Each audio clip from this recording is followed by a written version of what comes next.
Assalamualaikum warahmatullahi wabarakatuh. Waalaikumsalam warahmatullahi wabarakatuh. Boleh minta tolong ketua kelas atau perwakilan kedua. Dengan siaga. Hai teman-teman, sebelum awali pembelajaran pada pagi hari ini, marilah kita berdoa terlebih dahulu. Berdoa duluan. Baik, ada yang nggak masuk hari ini? Ada. Nggak ada ya? Masuk semua? Sehat semua ya? Sebelum Pak Jamil mulai materi, Pak Jamil minta tolong kepada kalian untuk mempersiapkan bukunya, buku tulis dibuka semua. Dibuka 204 di halaman kalian. Nah, sebelum kita masuk materi terkait keragaman sosial budaya, kalian saya minta untuk punya buku tengah-tengah. Kalau ada ya, kalau enggak satu nggak apa-apa, satu lembar aja nggak apa-apa. Karena nanti buat ini sama penugasan. Nanti soalnya nggak usah ditulis.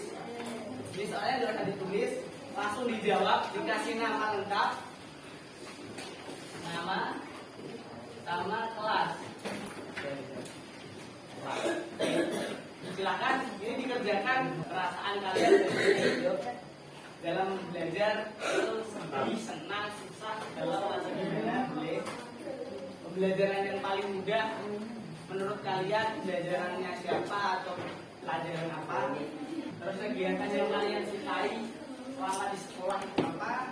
Dan kegiatan yang kurang kalian sukai selama di sekolah itu apa? Oke, silakan dijawab.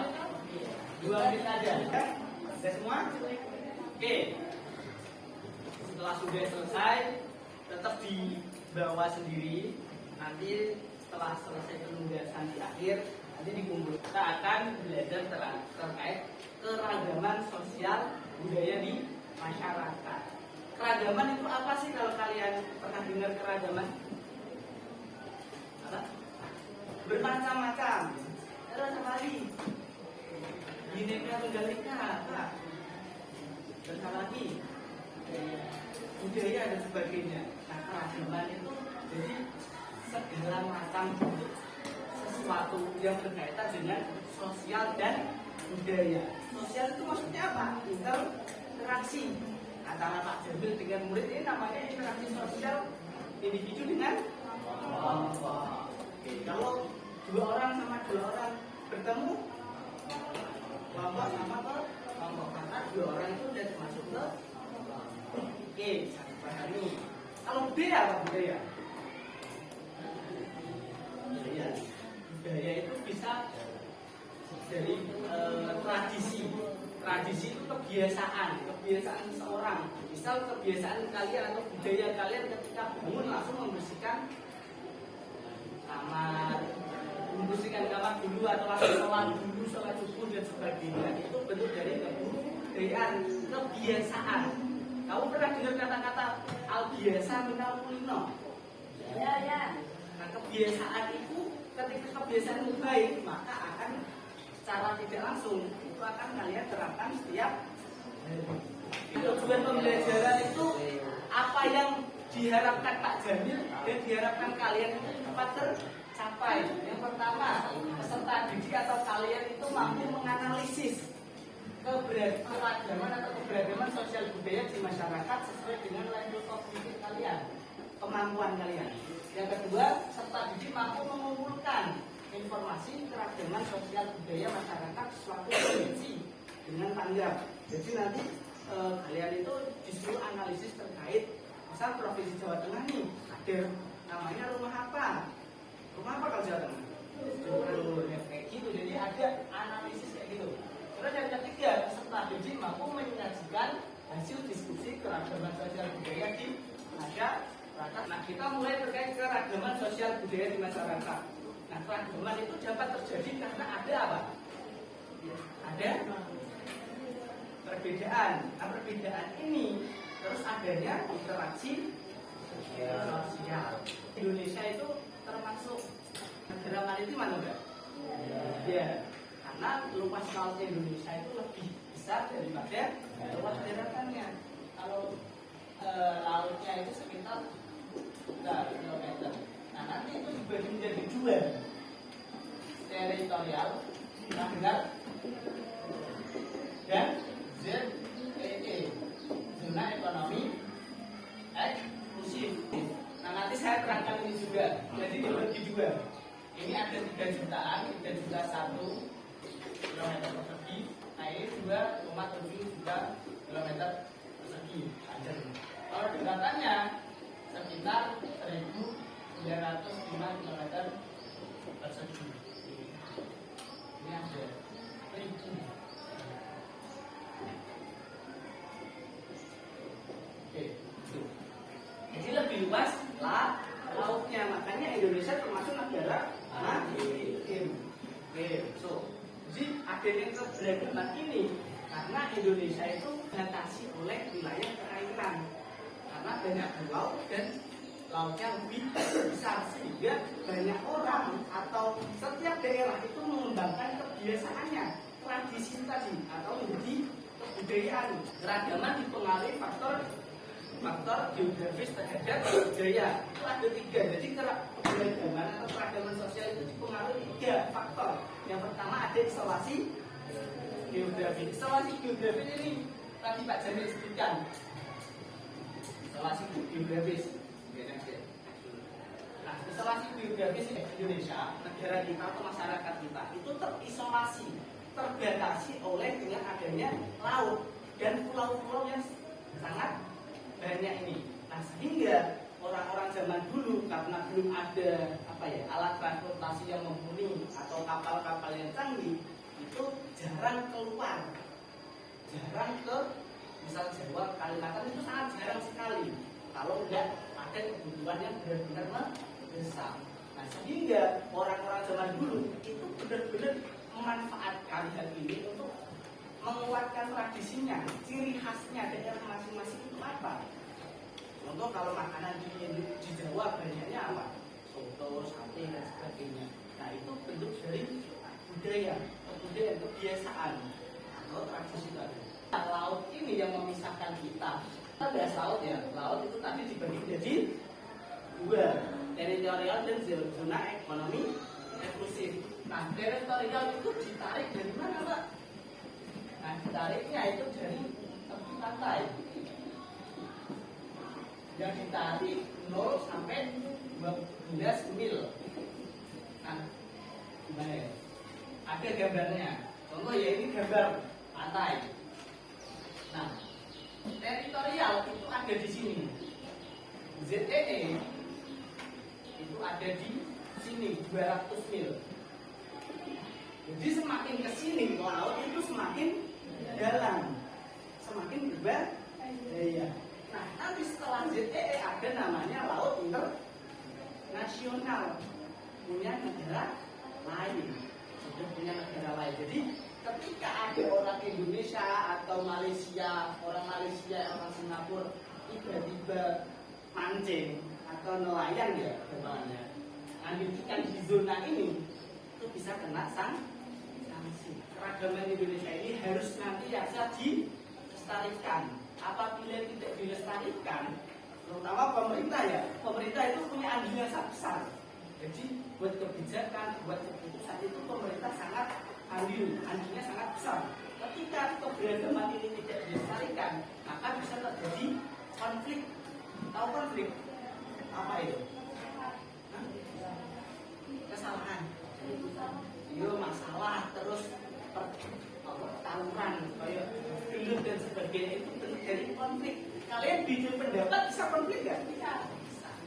Saling nggak suka dan sebagainya itu jadi konflik. Ketika kebudayaan ini tidak dilestarikan, maka bisa terjadi namanya konflik tadi karena ada persaingan. Takutnya ada persaingan. Ada yang bilang misal kebudayaan Jawa itu lebih baik dari kebudayaan Kalimantan dan sebaliknya bisa saling mengklaim paling keren, paling baik, paling jago dan sebagainya. Nah, ketika hal itu terjadi maka namanya ada etnosentrisme. Etnosentrisme itu orang yang selalu mengakui dirinya paling baik dari orang lain. Contohnya kayak gitu. Pengaruh iklim. Nah, iklim ini ada perbedaan antar wilayah, baik di wilayah dataran rendah, tinggi, terus apa lagi? laut daerah pesisir ya, pesisir gampangnya. Oke, kalau daerah pesisir itu biasanya panas Mas Jin. Nah, orang-orang di sana ketika kalian pernah ke pantai nggak? Pernah nggak ke pantai ada orang yang pakai jaket tebal? Enggak kan? Nah, itu bentuk dari iklim, pengaruh dari iklim. Jadi orang-orang di pesisir atau pantai, dekat-dekat pantai itu biasanya cuma pakai kaos dan celana pendek. Kalau di daerah dataran rendah itu biasanya gimana? Ya kadang ya pakai jaket, kadang pakai ya tipis-tipis. Dataran tinggi, sebaliknya dataran tinggi biasanya lebih ke pakai jaket yang tebal. Bahkan di video TikTok ataupun IG itu saya pernah lihat biasanya orang Wonosobo, Dieng, itu anak kecil pagi-pagi jalan santai itu pakai selimut. Iya, pakai selimut masih. Karena saking dinginnya. Nah ini contohnya rumah panjang. Nah rumah panjang ini kegunaannya apa sih? Kamu tahu ini pondasinya tinggi itu berapa? Kira-kira? Wah tidak. Kalau tidak, karena di sana, kelihatan buas. Nah rumah ini itu gunanya karena di Kalimantan kan masih banyak hutan dan dara, sehingga banyak hewan liar, buas, harimau, macan dan sebagainya. Itu kan berbahaya sehingga orang di sana itu menggunakan rumah yang tinggi untuk menangkal kejadian-kejadian yang tidak diinginkan. Nah ini beberapa contoh senjata pakaian sama alat. Saya contohkan di Jawa aja karena kita tempatnya di alat. Sebenarnya namanya terus ada ini alat-alat bom, terus gamelan dan sebagainya. Selanjutnya pengaruh letak geografis terhadap keragaman budaya. Nah Indonesia itu diapit dua benua dan dua samudra. Benuanya apa aja namanya?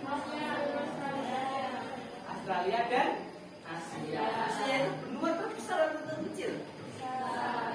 Besar. Kalau Australia? Oke, terus yang samudranya apa aja?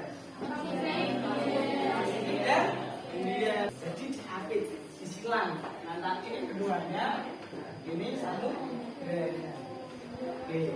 Nah Indonesia itu pernah dengar dinamakan Ring of Fire atau cincin api. Nah cincin api ini maksudnya gunungan yang aktif. Indonesia itu banyak gunung yang aktif. Kebanyakan gunung itu di mana?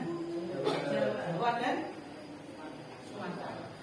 Kebudayaan Indonesia itu mempengaruhi banyak kebudayaan, terutama yang berbau agama. Agama di Indonesia itu ada berapa? Apa aja?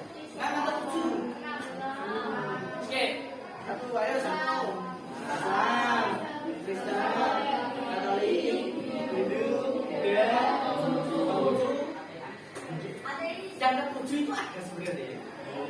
Nah, namanya apa? Agama lain. Agama lain itu maksudnya contoh kayak suku Baduy, Sunda Wiwitan namanya. Jadi kepercayaannya itu namanya Sunda Wiwitan. Tahu? Ini kasih contoh. Ada Masjid Cengho Surabaya. Nah itu akulturasi arsitektur dari Tiongkok. Terus ada Masjid Menara Kudus. Itu campuran Islam dan Islam Jawa dan Hindu atau Buddha? Hindu. Oke, kalau ini betul-betul Hindu. Terus selanjutnya jenis-jenis keragaman budaya. Jenis-jenisnya yang pertama, tolong dibedain apa?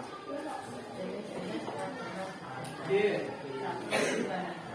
Sistem pengetahuan pertama organisasi masyarakat, sistem makan dan ekonomi, 5 tradisi Islam.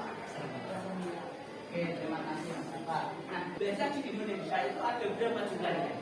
Sekitar 718. Kalau di Jawa ada apa aja kira-kira? Jawa, terus Sunda, terus terkait sistem pengetahuan. Nah, pengetahuan kita itu di Indonesia termasuk maju atau enggak? Belum. Apa pendidikan di Indonesia itu tidak maju-maju? Ada yang mau jawab? Nah, makanya ada yang korupsi. Boleh. Nah, jadi pendidikan di Indonesia salah satunya juga karena banyak yang korupsi. Kalian kemarin nyimak nggak kasus korupsi di Indonesia? Ya.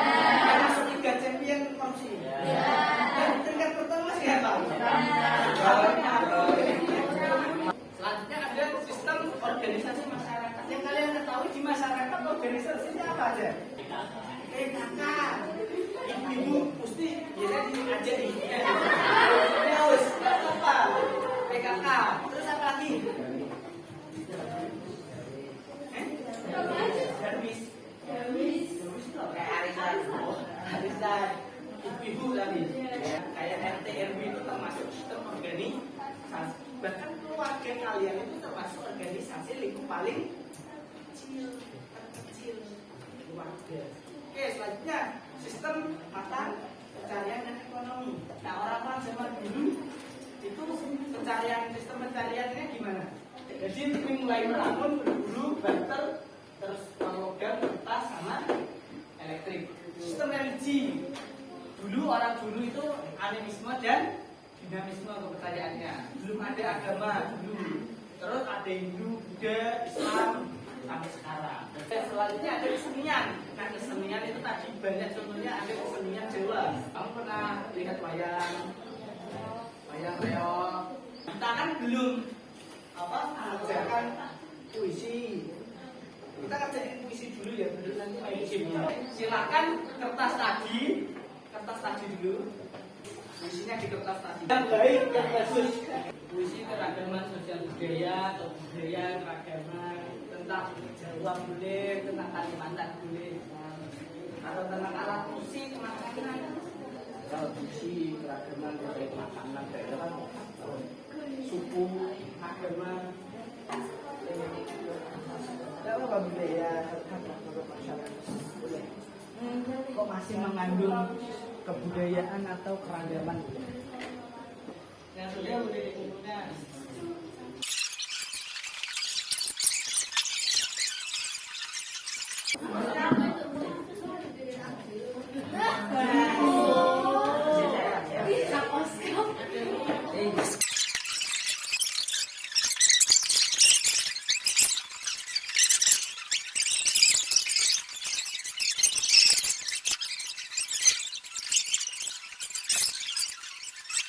Untuk mengetes kepekaan kalian, apakah kalian masih fokus atau tidak? Ternyata masih fokus. Tepuk tangan bagi kita semua. Nah, refleksi hari ini saya minta 1-2 orang untuk merefleksikan perasaan belajar dari ini saja. Sebelum.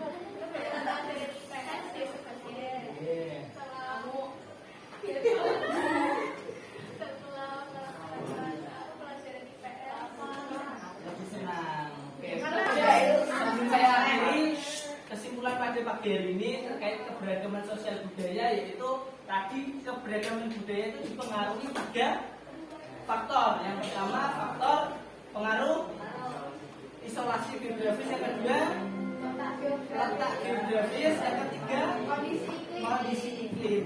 Nah, 3 ini sangat mempengaruhi keberagaman. Jadi nanti tolong setelah pembelajaran atau pulang itu dicari-cari lagi. Misal bahasa di Indonesia itu tadi yang diungkapkan Pak Jero kan yang 700-an benar atau tidak, atau kurang atau salah dan sebagainya. Nanti minggu depan bisa didiskusikan lagi atau disampaikan. Pak, kemarin itu biasanya ternyata 800. Ya, nanti Pak Jamil juga belajar dengan kalian. Oke, kurang lebihnya mohon maaf. Untuk besok kita pertemuan minggu depan ada materi permasalahan kehidupan sosial budaya yang harus kalian pelajari. Semoga minggu depan lebih baik lagi, dan terima kasih. Kurang lebihnya Pak Jamil mohon maaf.